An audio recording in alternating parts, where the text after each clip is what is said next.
Hi there, my name is Edu Pantino. I am a cacao educator. Today we're sharing with you about Criollo Cacao, an Arc of Taste product.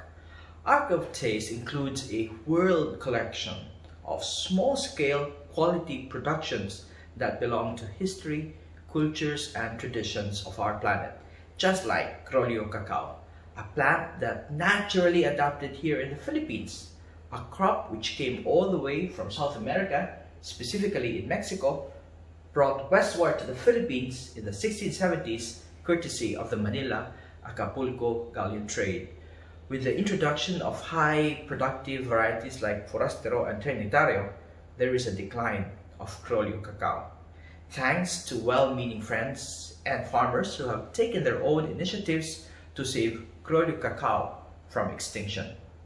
For this feature, Criollo Tablea to Sikwate, we will use a special batch of fermented and dried Criollo Cacao from our partner farmer, Peter Cruz, as we make Tableya using a mortar and pestle or losong and alho in Cebu. With this Criollo Tableya, we cook them with water inside a chocolate pot or chocolatera without adding other ingredients to appreciate the unique taste of Criollo and its quality. In one of our favorite hot chocolate beverages in the Philippines, tsokolate or Sikwate. Let's enjoy this video as we share with you our chocolate drinking tradition. Hi, I am Raquel T. Choa. Here in the Philippines, people call me the chocolate queen.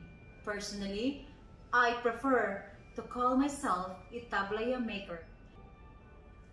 Welcome to the chocolate chamber, where we hold our Sikwate ceremonies. This time, our Sikwate ceremony is special since we use Criollo cacao beans. Then, Criollo Tablea to Sikwate.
ug mao kini ang atong tableya nga ginama sa Criollo Cacao beans.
Savor the chocolate drinking tradition.